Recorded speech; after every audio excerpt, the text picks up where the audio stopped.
everyone. Thanks so much for joining and welcome to the first in ACAN Ecology's webinar series, where we'll be exploring the recent and pioneering mandatory BNG legislation introduced earlier this year. Briefly, to start us off for those who may not know, ACAN is an open, volunteer-led network of professionals in the built environment industry campaigning for climate justice. ACAN Ecology sits within a wider network of working groups. Some of those are shown here. As our group, our guiding vision is of a built environment profession and industry that works alongside wider ecological networks, enabling holistic and multi-species living within thriving environments. Our guiding aims are to amplify the needs of ecosystems and other species within built and grown environments, to spread awareness of the ecological impact of architectural professions, and to educate and empower ourselves in regenerative design. We have an active WhatsApp group and meet fortnightly on Fridays at 1 p.m. So do scan this QR code and join us. And please also do become a member by going to architectscan.org/membership. To kick us off today, we're joined by Nick White, who is Principal Advisor of NetGain at Natural England. Nick has worked closely and extensively on the development of the policy to get us to implementation earlier this year. I'll be kicking us off with an overview of the policy, its intentions and ambitions. I'll hand over to you, Nick. Brilliant. Thank you ever so much. And good afternoon, everyone. It's a real pleasure to be here, and just cue the slides up. So as Ruby says, my name is Nick White. I work for Natural England. We're government's advisor to the natural environment, covering England.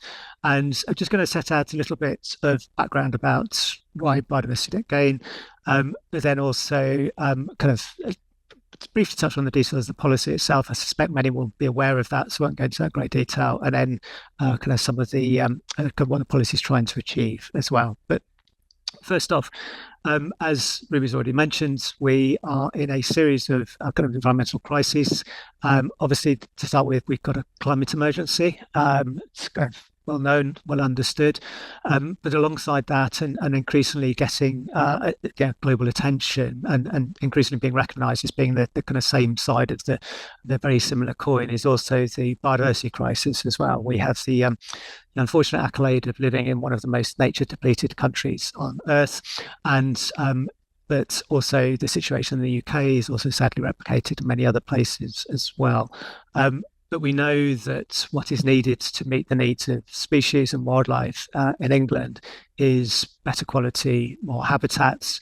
We know those same habitats can also help us and nature adapt to a changing climate as well. They can help to prevent urban heat island effect and provide cooling within cities. They can help mitigate against issues around flood and inundation from flooding, and so there is a relationship between those two. And obviously, some habitats also can sequestrate carbon in their own right as well. But to add to those two crises, we've arguably also got a couple more. We also have a health crisis, both in terms of our health and well-being, and we know with that as well that actually having people with opportunities to engage with nature, to having nature on your doorstep, can have a really positive impact on our human health and well-being, both in terms of our mental health, but also physical recovery rates from illnesses, and also reduce susceptibility to illness in the first place as well. So again, by providing benefits for nature, for wildlife, we can help ourselves in terms of our own health and well-being. And then finally, for anyone that's tried to rent or purchase a property, just the costs of doing that, and often the poor quality in terms of the green around some of those property provisions as well. Where I live in southeast London, I'm lucky to have a local park, but I just have a window box. There's no garden or anything like that. So there's also a challenge around how can we provide the housing that people need? How can we do it in a way that is as sustainable and environmentally friendly as possible, but also provides opportunities for people to have contact with the natural environment? And I think Biodiversity NetGain has an opportunity to help deliver all of those as well in some shape or form. So as a quick canter through, what are we talking about? So mandatory biodiversity net gain came into force from the start of this year in February for major developments under the Town and Country Planning Act. It got extended to minors in April and is due to be extended further to nationally significant infrastructure projects in 2025, the end of 2025.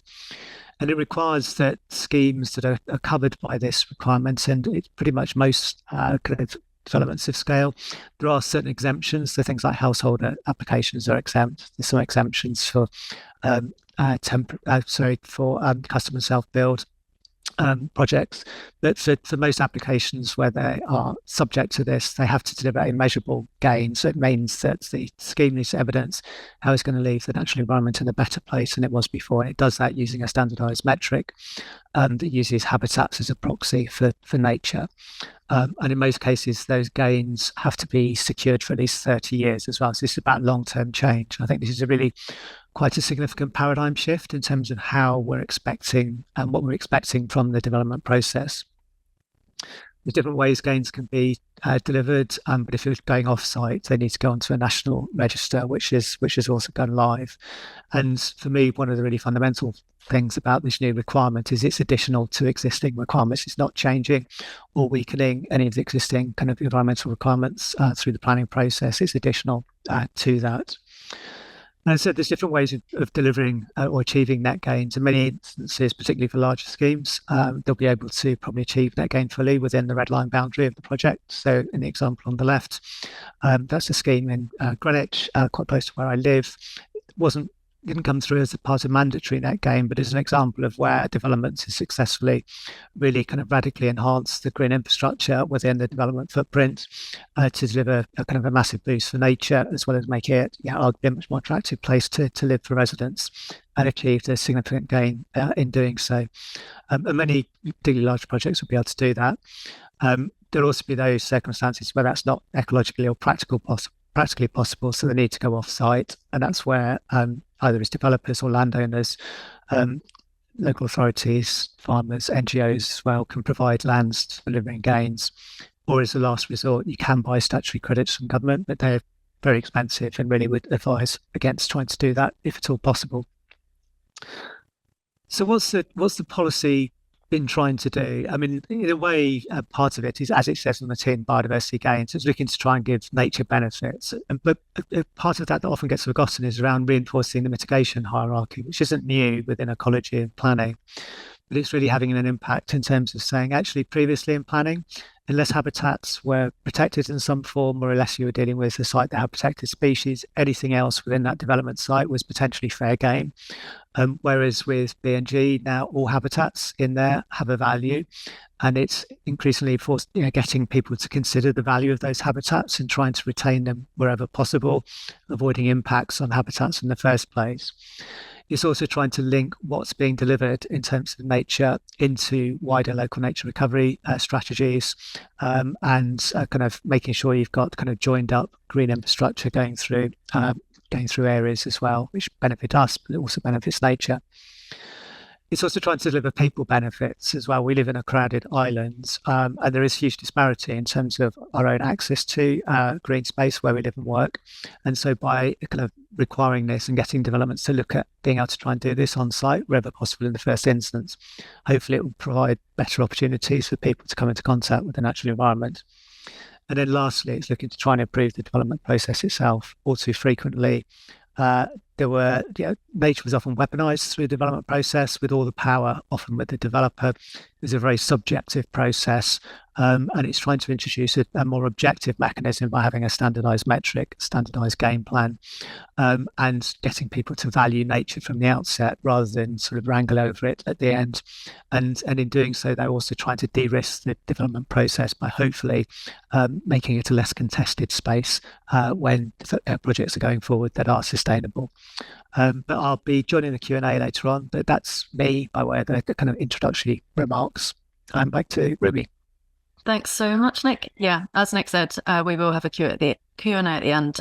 So make the most of having Nick here and pop questions in the chat. So next we're going to hear from Morgan Taylor, who is Director at Greengage Environmental. Morgan's going to be speaking about their experience of the policy from a consultant perspective and its application in urban biodiversity. Cool. Thanks, Ruby. And yeah, thanks for having me.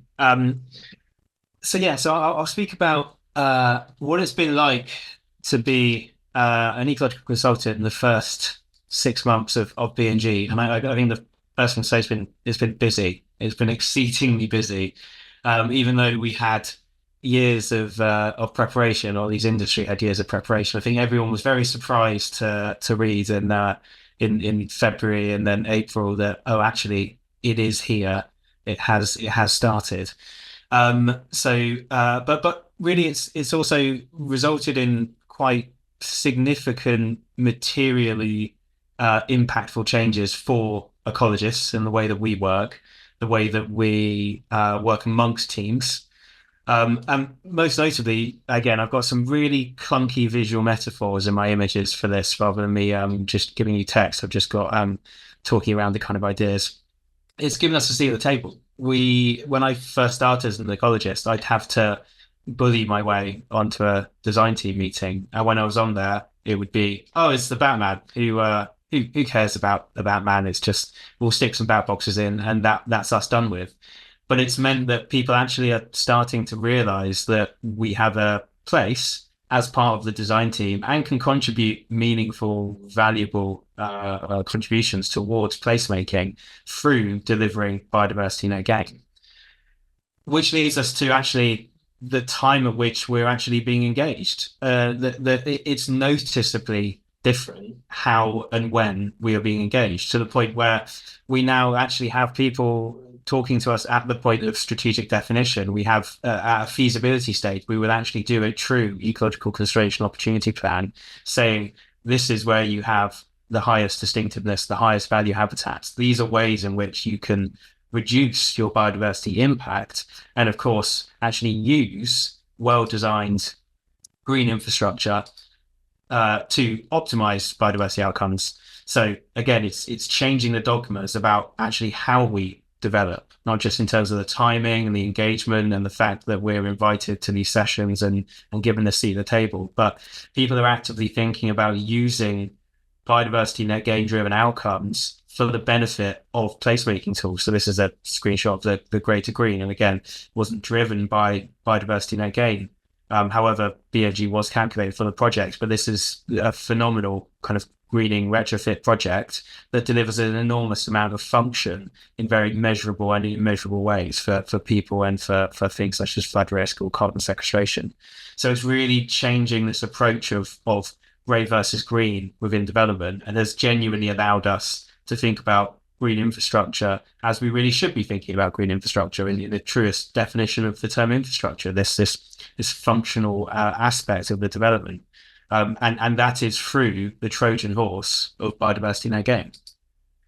It's also clearly starting to influence not just how we develop, but where we develop. We have these emerging local nature recovery strategies and urban green infrastructure frameworks, and obviously they don't necessarily themselves influence where development takes place. But it certainly will influence in future emerging local plans. They will be thinking about housing allocation. They'll be thinking about where we build in relation to the impact it will have upon biodiversity net gain and the capacity that local spaces have to fulfill any potential unit shortfall from the housing allocation that might be included in future local plans. So that's a remarkably different way of looking at strategic planning. And again, some local plans that we've been involved with, it's been really nice to actually be thinking about what is the probable biodiversity net gain, there's probable biodiversity unit shortfall going to be across your allocated housing allowance. What does that mean for local habitat bank need? What does that mean for ways that you as a local authority can potentially benefit from this, or for you as local landowners can benefit from this? Or does this actually call into question the feasibility of your allocation at all? It's true evidence-based placemaking. And that is how we should be thinking about how and where we develop on the basis of what the impact can be and the ways that we can counter that impact.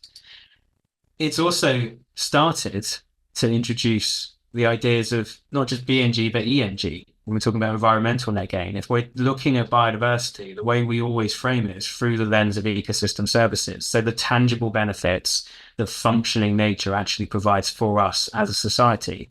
So it's not actually an altruistic kind thing for us to be doing this. It's quite a selfish action, because really we are protecting our stocks of natural capital, which allows these ecosystem service flows, which underpins value for society. We're very much shooting ourselves in the foot if we do not frame biodiversity in the sense of how it underpins financial capital stocks and how it wholly underpins businesses' capacity to actually function in the mid to long term.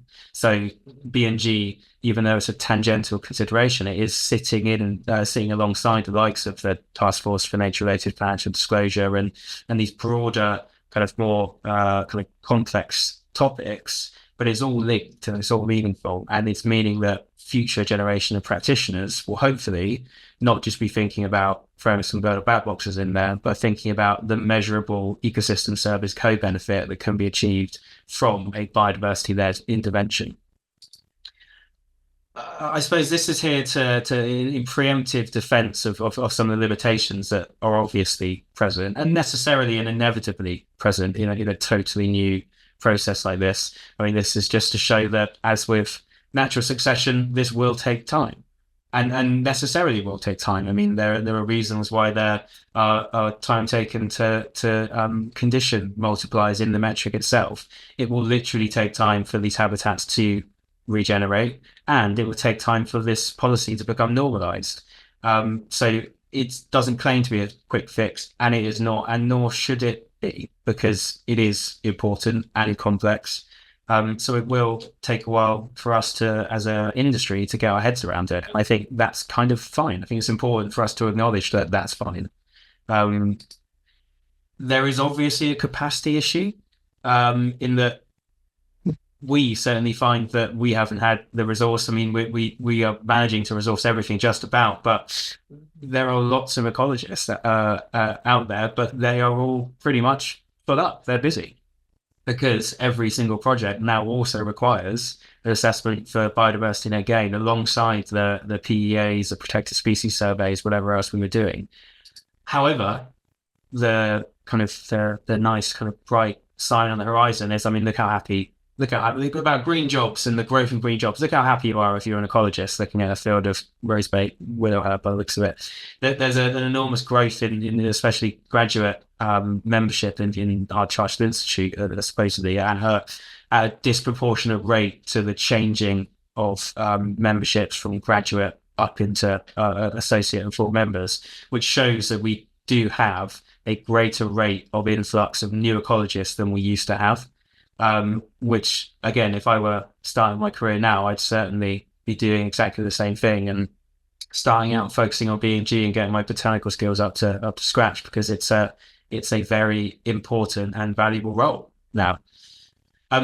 Another key thing is actually bringing nature into where we live. We used to really struggle to get integrated green infrastructure on projects, but we have a lot of buy-in to do this now, because it can give you a lot of bang for your buck if you have a really well-designed biodiverse living roof on your bread and butter urban or peri-urban project. Because what we used to have is this was biodiversity net gain. A couple of bird or bat boxes in your building, and that was your measurable gain, because it was a thing that you could actually measure. But more often than not, they'd be like this, with about a 30 centimetre drop. That's a living roof that no one turned the irrigation off on, and when they did turn it off, it all died and just left an absolute mess. Or even worse, you'd get something like this, which is apparently designed as a high impact habitat structure feature on a biodiverse living roof. I think when we didn't have the strength of biodiversity net gain to encourage people to actually act, and when we didn't have the lever of saying, no, we have a conditional assessment you must hit, we have an area, we have a quantifiable approach to design that you must hit, these are the kind of outcomes we had. And this is to evidence, this is wild carrot. Rather than actually having a carrot, I thought I'd have a picture of a wildflower to evidence that it's the carrots on the basis of that previous slide. The carrots evidently only go so far. So we need the sticks, and we need this regulatory requirement to encourage us to act. And it's not just encouraging us in the UK to act. We've got, I think as Nick alluded to, we've got globally, nations are exploring their own approaches to biodiversity net gain and the like. So this is our Sweden, their climate approach, which I believe borrows heavily on the BNG approach in England. And again, Nick can answer a lot more about the international approaches for this. But I think that's something to be really enormously proud of, influencing global approaches to biodiversity. And it is just one stepping stone in many approaches that we need in terms of changing land use, changing consumption, changes approaches. It is just one of this in terms of crossing over to actual true nature recovery, not least that we need true, proper environmental land management, stewardship, application, and a rethink of our approach to agriculture. So it is one part of a kind of complex network of systems changes that we need to address climate and nature. And then finally, I'm sorry, I've got a minute over. I would say the key take home is that BNG is opportunity. It's value add. It's flawed but necessary, and of course it's flawed because it has to be simple. There's lots of learning obviously to do, but regardless, it's here. So we've certainly embraced it, and lots of our clients have, and I think it's something to celebrate. Great, thanks so much. I didn't realise so many metaphors were nature-based in the first place, so they made some beautiful slides. I racked my brain on the train journey about what images could tangibly represent the points I wanted to make. It's clunky. Right. No, it's really great to hear ecologists having a space at the table. I think obviously in this group it's been long overdue. So thank you for sharing that. Next up, we're going to hear from Emma Montlake, who is co-director and casework manager with the Environmental Law Foundation. She'll be speaking about some of the practices experiences so far in casework related to this policy. Yes, hi, thanks for that, Ruby, and thanks for giving me this opportunity to come and have not a bit of a moan, but just a reflection. Just to recap, so ELF is an environmental law charity. We take inquiries from members of the public, grassroots communities, and provide them with free environmental law advice and support. We see many of our inquiries come through the land development. So we're well used to dealing and helping communities navigate through complex planning processes, and also how they relate and scrutinise habitat assessments and ecology reports. That comes up obviously quite a lot. To say we're not ecologists or BNG experts is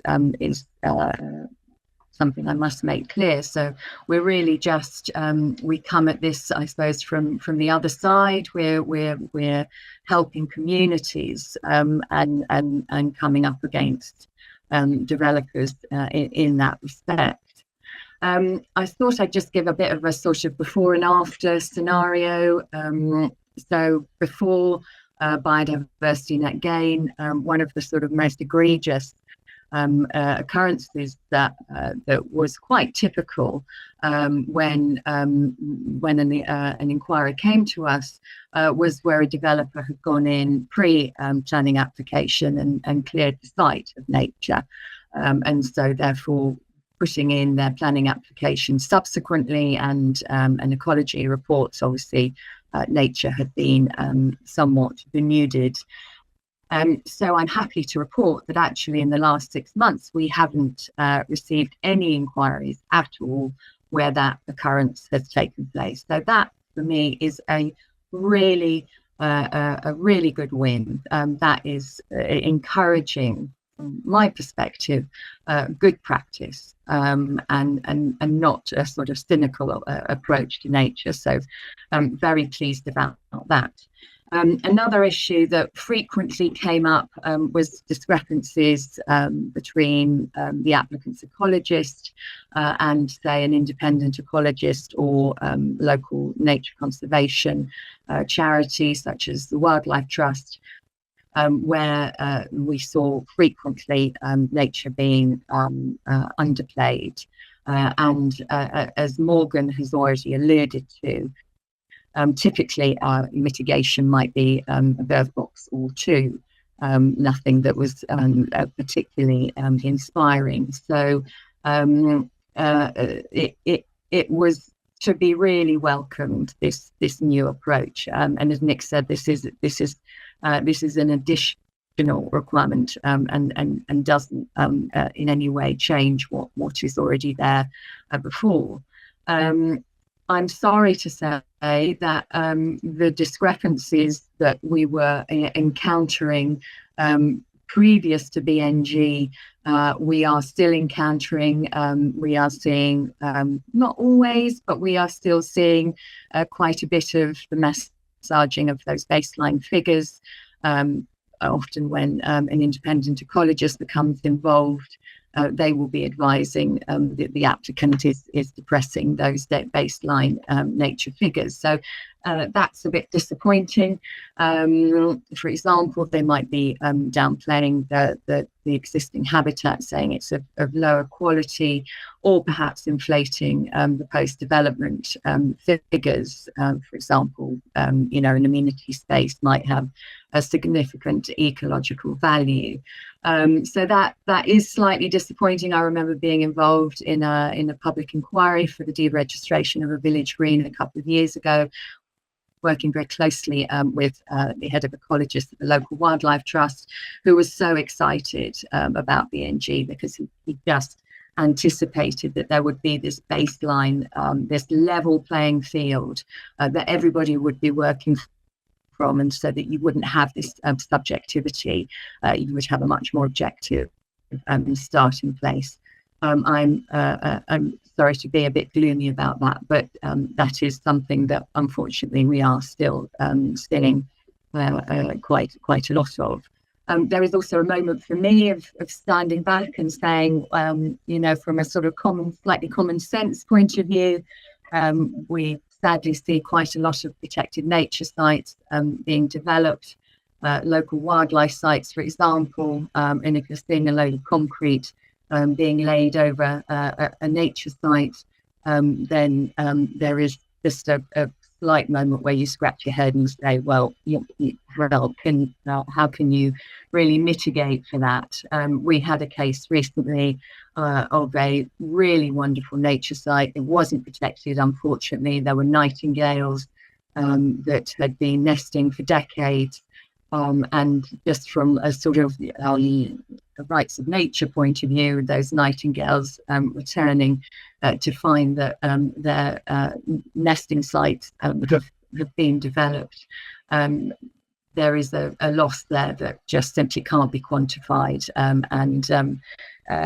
Yes, there is that. But despite my slightly gloomy perspective and disposition, I have to say that I think BNG is a massive improvement on what we had before. And listening to Morgan talk about, being brought in at those early stages of designing for planning, that is just really music to my ears to hear that nature is being included in those discussions. So from that point of view, that is definitely a great improvement. I also think that there is really quite excited about the potential for landowners creating nature credits, and that sort of bigger, better, more joined up John Lawson approach of making space for nature and starting to join everything up. As Nick has said, nature recovery strategies will start to play a bigger role in that, joining up in corridors for nature. So I think there's lots to be commended. As what you've been said, it is a work in progress, but it's definitely an improvement from where we were. Thank you. Great, thank you so much for sharing that. Really good to hear some perspectives from your industry as well. So finally, we're going to hear from Oliver Lewis. He is the founder and CEO of Joe's Blooms, and he'll be introducing the policy in relation to small sites before we move on to a Q&A. So do add your questions in the Q&A if you have any thoughts. Thank you so much indeed, Ruby. Are you able to share the slides? Because as you may see, I'm not actually able to join you from luxurious settings. With apologies for joining. I'm actually in the car park of a hospital at the moment, so hence the reason I was only able to join for this session. And sadly, I'll have to depart after my slot. But if there are any questions about what I discussed, please do share with Ruby and the team, and more than happy to answer via email afterwards. It's a huge pleasure to be here today, and a huge pleasure to be sharing the virtual stage with Nick, Morgan, and the others. Just to say from the outset, biodiversity net gain is a truly world-leading policy. It's so great to see now more and more other countries looking to adopt similar approaches, and it's genuinely a rare example of a world-leading initiative.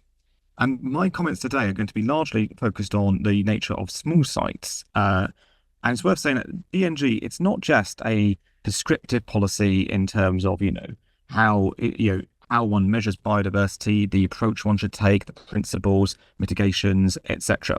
It's also fundamentally about attitude and changing the way developers, architects, everyone involved in the planning sector engages with biodiversity and the natural environment right through the planning system. It's designed to be fundamentally holistic. As has been mentioned, biodiversity net gain is fundamentally complicated, and it has to be by definition. Biodiversity is a multifaceted area, and even though BNG does seek to simplify in various ways, there is no avoiding the fact that fundamentally at its core, it is multifaceted and complicated, and it doesn't take long to read the government documentation, which you can see here. I've taken some screenshots from along the metric to see it's not necessarily the most accessible framework for people who may be non-specialist. Now, for many large sites and many large areas, I'm sorry, if we go back one slide, I do beg pardon, Ruby. Now, for many cases, it would be the case that for ecologists to come in and to really engage and interrogate a site to understand the concepts and to do both a fully accurate assessment of the site and what should be put into the metric, and to find the optimal 10% uplift. However, there is something of an elephant in the room, which is the question of small sites. Now, we'll come on to a second into the definition of small sites, but it's worth saying that fundamentally, at a very high level, in England alone, roughly speaking, about 90% of all planning applications that are made per year are what you would call small site. And these are sites which are by definition small, they don't include a huge amount of area, but are also developed by teams who do not have access to a huge amount of resource, and certainly not in terms of ecologists in-house, and who, while there's a thriving ecological consultancy sector, they may themselves struggle to be able to access that in any meaningful, speedy way. And speaking kind of candidly from a political perspective, one of the threats that this policy, which I think we all agree is wonderful and world-leading, faces, is if it is seen to be a massive barrier to the planning process, to things being approved, and to delays. Now, to solve this, and Nick and the team and others at DEFRA came up with this wonderful solution of a small site metric. And we'll talk a little bit about what it involves and the criteria to meet it. But fundamentally, the small site metric is a simplified way of accessing the BNG for those developers who may not have access to, we're talking about 1, 2, 3-man bands, may not have access to ecologists, may find that there's many weeks, months even of delays before they can access them. And so it gives them the ability to engage meaningfully with BNG if it is appropriate, and for them to then actually complete the process. Now, this will hopefully address that long tail problem for so many small sites being in the system, but does so in a way that doesn't exempt them. It actually encourages them to incorporate BNG. And that not only means that we are not lowering ambition of BNG, but it also means that we're encouraging a holistic approach. So we're encouraging architects, developers, others to actually meaningfully engage with the BNG. So it's very exciting. We have this simplified version, the metric, which allows people to engage with it. So what do we mean by a small site? So thank you, we're at the slide. In short, to access it, you must actually be a, quote, small site. That means, roughly speaking, you should be less than 10,000 meters squared. In certain contexts, it may actually be smaller. So if you're not sure how many units are being built, it may actually be down to 5,000 meters squared. You can only use it if it's 9 dwelling houses or less. If it's a commercial build, 999 meters squared or less, and nothing involved in mining or waste management. Next slide, please. You can't do it if there's any evidence that European protected species are on the site. Now, Nick can interject me here if this is a misrepresentation, but that does not mean that you have to get in A full assessment, it's about a reasonableness test which already exists within the planning system of going through and doing a comprehensive check to make sure that there's no evidence of the species that are listed as European protected species on the site. And there are actually digital tools, including some we help provide, which can help come up with that assessment in a sensible way. Of course, the LPA can challenge that and is encouraged to do so where they think there may be EPS. But in short, you can only do this if there are no EPS on site.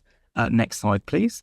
And also, you can't do it where it would be inappropriate to, where just by definition of being in a certain postcode, it is just, you would need ecologists in the full works. And that's things like SSSIs, Ramsar sites, biospheres, etc.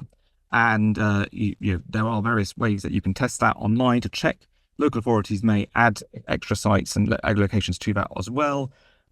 If there's such a site within 500 metres, a small site can be used, but you should flag this to the local authority in order to make sure that that there's no risk, as it were, of permutation by the back door. Next slide, please. So, having talked about what it means to get a small site, why would you want to? Well, fundamentally, it means that you can have access to the small site metric, which can be done by a competent person rather than, as an ecologist. Now, to stress, it's always a good idea. It's always a good idea to have a professional come and do it wherever possible. We'd always encourage this. But it means that, again, it's about avoiding this policy being seen, frankly, from my perspective, as a blocker to the planning system and, as it were, coming under the ire of certain media outlets and politicians, actually facilitating this being a sensible approach. So a competent person is defined in a way that's adaptable to the situation. There is various guidance from Natural England and DEFRA, for example, suggests that architects, developers and others, people who engage in habitats and concepts involved will be a competent person. But again, there are various questionnaires and tests that can be done online, which we help provide, which can, for free, which can help you determine your competency. And if not, access to online courses, which can help you develop that competency. So that's the first thing. So there's not that barrier and you can engage with it yourself. And then it allows a simpler system, fundamentally. So the habitat lists are more narrow, and the habitats that are on the small site are ones which are much easier to work out, basically by questions regarding use function rather than species level specificity. So, for example, you're talking about habitats where you can work out, is there a certain number of species within a given space, or is it just monocultural? Nice, simple things, which, especially when explained in layman's terms, people can engage with. It doesn't require, you're not talking about habitats here because you remove them in that first step of removing SSSIs and the like. These are habitats that people can engage with, and it's simpler and easier to fill in. Next slide, please. So yeah, and that's very in short, some of the benefits that come from it. So you can see how it allows a much simpler system to be introduced, one that is highly accessible. And to my mind, that has a huge number of benefits. Not only does it mean that for the smaller sites, which account for this huge quantum of planning applications, that they can engage with it and BNG not be a delay, but actually they can access a system which is more accessible, more intuitive, and also it encourages that holistic approach. Everyone can engage with the BNG process. And I think ultimately that's what we want to see, is not just a policy which is going to encourage an exciting holistic approach to nature, but also one where everyone involved in the planning process is thinking about how to protect and enhance nature in the conduct of their duty.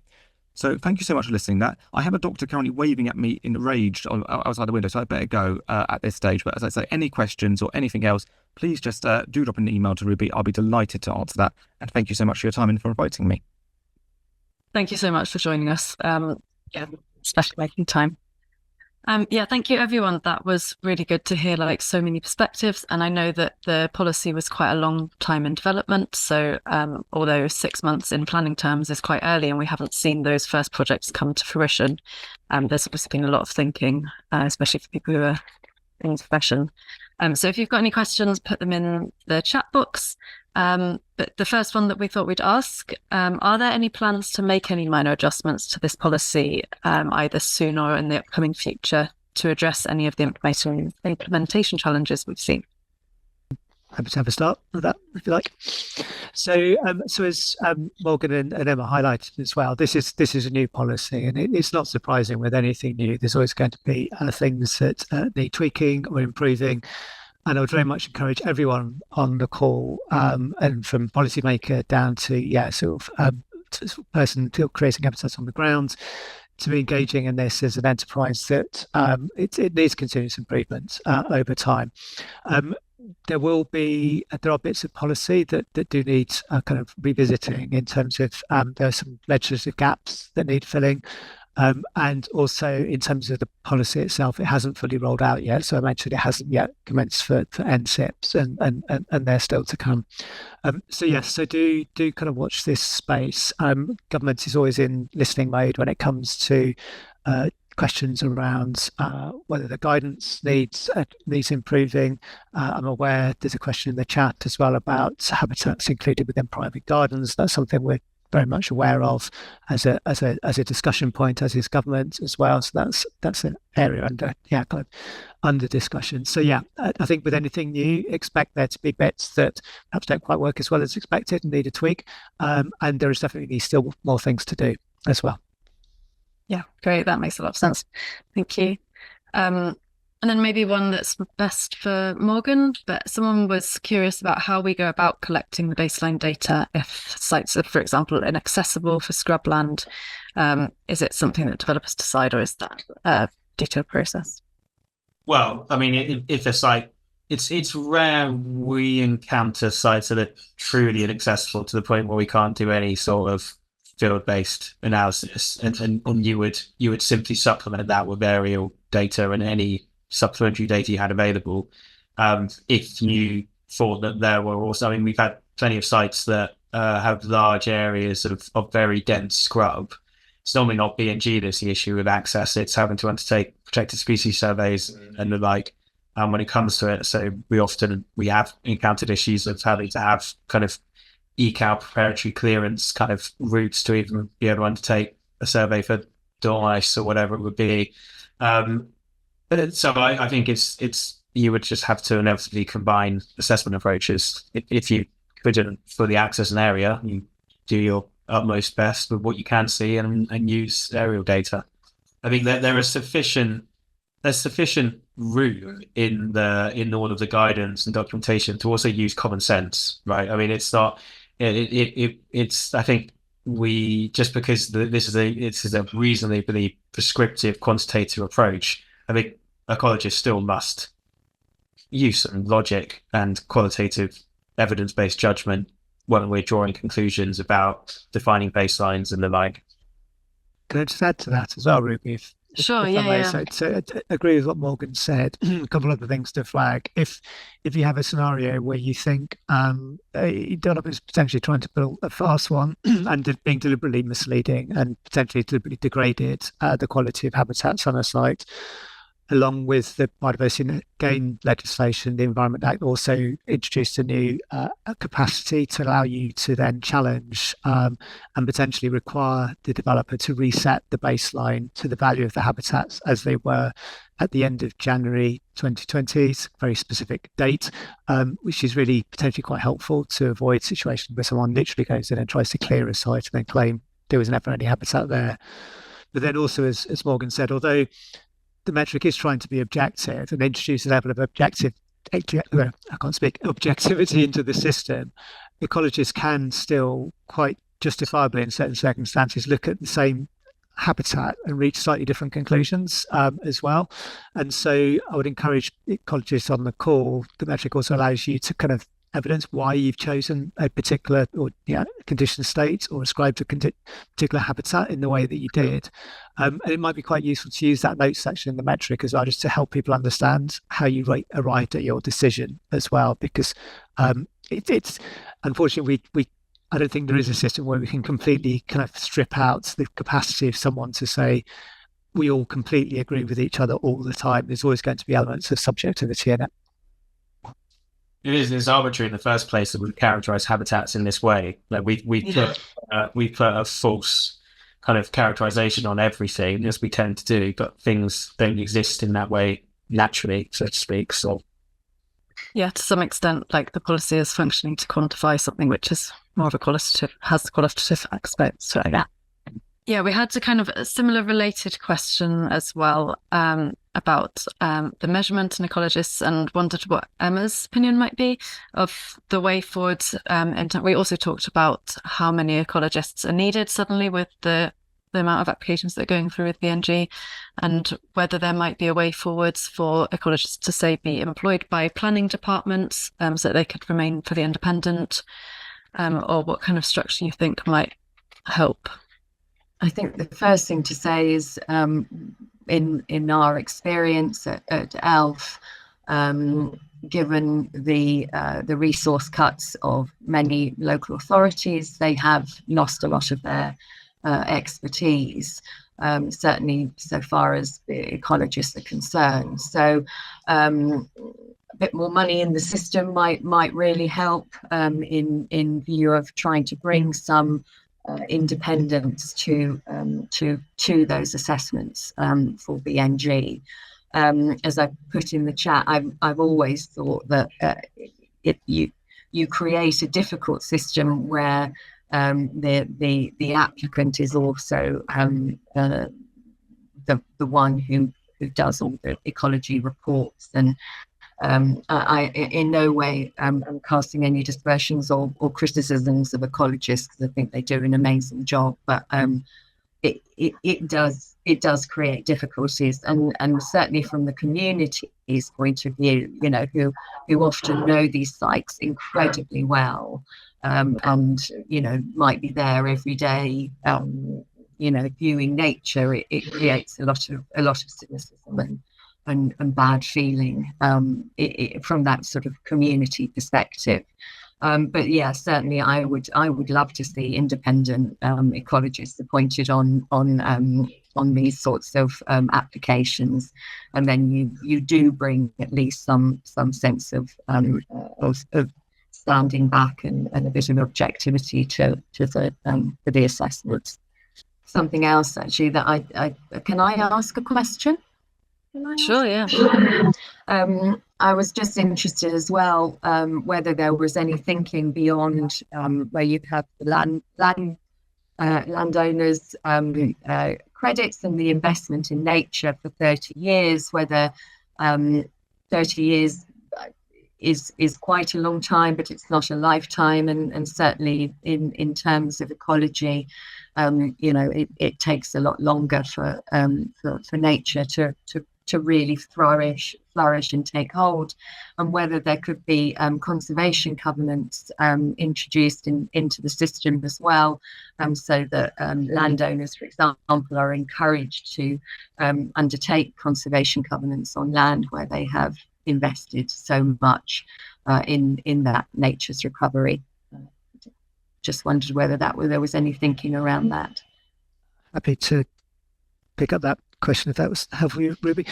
So yeah, the question of 30 years is such a great question, and this was a subject of a lot of debate as to what should be the time frame for biodiversity net gain.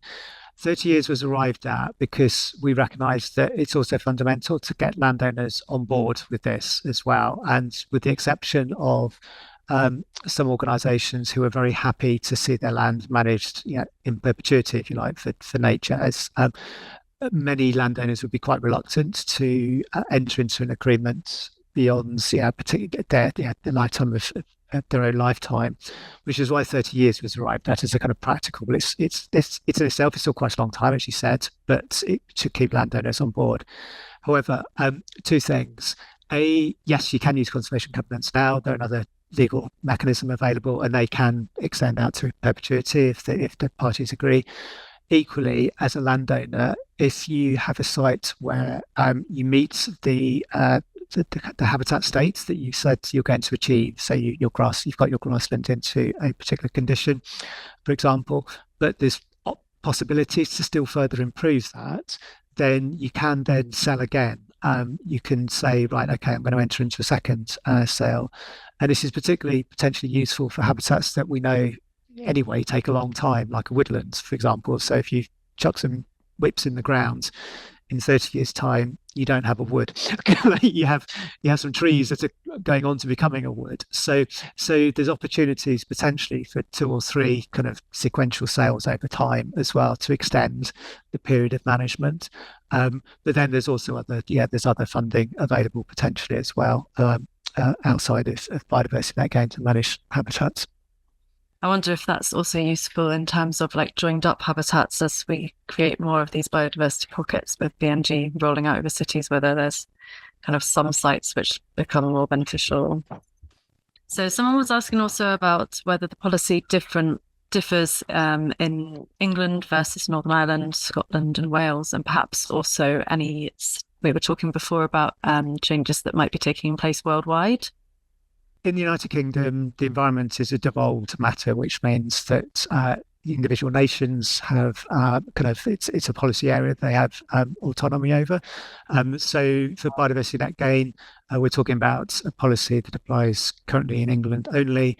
In Scotland, Wales, Northern Ireland, it's different. That said, there are many developments that are already active in those other nations that are already using the biodiversity metric. They're already committing to deliver and are delivering biodiversity net gain. In Scotland, work is underway on creating essentially a Scottish version of the biodiversity metric, and we're talking to Nate Scott about that. And it will be quite very, very similar, really, to the one in England. And interestingly, the metric itself, although it was developed in England, it's freely available. And what's happened is that many other countries have now started to adapt it and apply it to their own country as well. So we're aware of versions of the metric now in use on every continent bar Antarctica. There's planning, there's local authorities in Saudi Arabia who have it as a planning requirement. There's in America's version of it. It's in use in India, Nigeria, etc., etc. So it is kind of widely used now, and there is a lot of global interest in the kind of mandatory approach that's being adopted in England to look at potentially kind of applying that in other jurisdictions as well. So for me, it's quite interesting how this has generated its own momentum, if you like, as well. I think as people have increasingly realised that we are in a nature crisis globally, but also that what the metric does, and it's not perfect, we'll never get a perfect metric, but it gives you a way of being able to engage with nature for projects of a variety of scales by using habitats as a proxy. Look at how you can measure your impacts on nature and demonstrate and design projects that hopefully at least address those, and ideally are getting you to result in a positive legacy as well. I thought just maybe we're coming towards 2:00, so maybe to round up, I really liked that seat at the table for ecology kind of thought. And the next event that we will be doing is we'll be looking at the policy from different perspectives within the industry. So from an architect working with an ecologist or working with landscape architects on potentially different stages earlier on in the process. I wondered if any of you were experiencing that already or have hopes for the future and how this might bring ecology further up the process, as it were. I'm happy to jump in. I mean, it's made it. I mean, as I think I alluded to, it has meant that we have been involved in master planning discussions about location of massing and buildings and general locations, whereas before, usually, obviously, it's 3 weeks before planning application, we're told here is the plan. What is the impact? That still happens. That's not to say that it doesn't happen regularly. It's happened twice today, but we are getting it's gradually changing where we are having more of this influence. Not that we have to have sole influence, because of course there's always a balance, and that's why offsetting is a really useful tool where there would be introduction of conflict by squeezing all of the BNG within the site and perhaps losing play area or whatever uses. So it allows us to have a really nuanced discussion about placemaking, and also allows us to, as I said, I think thinking the service kind of value that nature within a site can provide. Primarily here I'm talking about kind of on-site delivery rather than offsite. Obviously, it's very different kind of consideration when you're looking at habitat banks. But I think it's resulted in very interesting discussions. And I think it will further reflect, they're confirming a little bit what Nick just said about the international element of it. The fact that it can have this kind of international language, so to speak, especially from Northwest Europe, where we have similar habitat types. We do have asset managers who are addressing it from an ESG-led lens, and they have assets throughout France, England, Scotland, Wales, and Ireland, the Republic of Ireland, for which they're using the metric to measure change. So it's having a huge positive impact on ecologists from that perspective, and on outcomes for ecology, importantly.